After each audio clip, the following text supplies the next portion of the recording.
இன்றைக்கி mutton 1 kilo mutton செய்ய போகிறேங்க. அதுக்கு பூண்டு, இஞ்சி, சின்ன வெங்காயம், ஒரு அரை மூடி தேங்காய்ங்க. மீதி அரை மூடி தேங்காய் வந்து நம்ம இந்த மாதிரி டிஷ்யூ பேப்பரில் இந்த மாதிரி மூடி வச்சு நம்ம ஃப்ரிட்ஜில் வச்சுக்கலாம். கேரி கவர்னா அதில் வச்சுக்கலாம், இல்லாட்டி இந்த மாதிரி திருப்பி ஃப்ரிட்ஜில் வச்சுக்கலாம். கருவேப்பிலை தலைங்க, இந்த சின்ன வெங்காயத்தை தொளிச்சுட்டு, பூண்டு, இஞ்சி வந்து மேல் தோல் சீவிட்டுங்க பொடி பொடியாக கட் பண்ணி போடணும். பூண்டு அப்படியே போட்டுக்கலாம். போட்டுட்டு இதே சட்டியிலைங்க தொளிச்சுட்டு ஒரு தடவை அலாசிட்டு கடலெண்ணெய் இல்லாட்டி நல்லெண்ணெய் ஊற்றிக்கலாம். ஊற்றிட்டுங்க நல்லா வதக்கி விட்டுட்டுங்க எல்லாத்தையுமே ஒரு குழிக்கரண்டியில், ஒரு சின்ன சட்னி குழிக்கரண்டியில் ஒரு கரண்டி ஊற்றி நம்ம இதெல்லாம் வதக்கணும். வதக்கிட்டுங்க வதக்கி முடித்தோடனே நம்ம இது வீட்டில் அரைச்ச கறி மசாலா தூளும் இதில் எல்லாமே கொத்தமல்லி, சீரகம், குருமிளகு, பட்டை, கிராம்பு, சோம்பு, வரமிளகா, கருவேப்பிலை தலைங்க எல்லாமே மசாலா தூள் கலக்கி இருக்குங்க. மொத்தமாக அரைச்சி வச்சுக்கிறேங்க ஒரு வருஷத்துக்குங்க.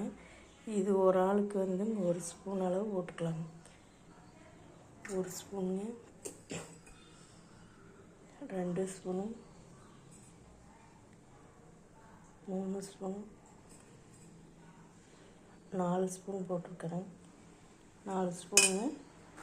இது ஒரு 2 டீஸ்பூன் அளவு கல்லுப்பு இருக்குது. நம்ம அப்புறம் எவ்வளோ வேணுமோ போட்டுக்கலாம். இந்த சின்ன வெங்காயம் எண்ணெய் வந்து நம்ம கடலெண்ணெய் ஊற்றிங்க, ஒரு குழிக்கரண்டி அளவு இதில் ஊற்றிங்க. இந்த சின்ன வெங்காயம், இஞ்சி, பூண்டெல்லாம் வதக்கிட்டு இந்த கறி மசாலா தூளை லேசாக வதக்கினா போதும். சிம்மில் வச்சு வேகமாக வச்சோம்னா கறி போயிடும்.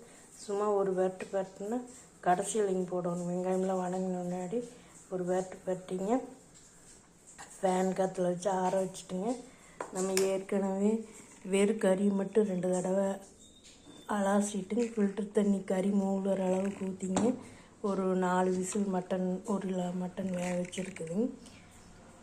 அப்புறம் நம்ம இந்த மாதிரி பாத்திரத்தில் அந்த அரைச்ச விழுதை லேசாக வதக்கிட்டுங்க, தண்ணி கொஞ்சம் ஊற்றி கலக்கிட்டுங்க, இந்த மட்டனையும் போட்டு கலக்கிடுறேங்க. அரைச்ச மசாலா இந்த மட்டன் வெறும் தண்ணி மட்டும்தான் இருக்குங்க. தண்ணியும் மட்டன் மட்டும்தான் 4 விசில் விட்டு வேக வச்சுருக்குங்க. இதில் கலக்கிட்டு ஒரு கொதி வந்தோடனே இந்த அரை மூடி தேங்காய் இதில் கொஞ்சம் மிச்சம்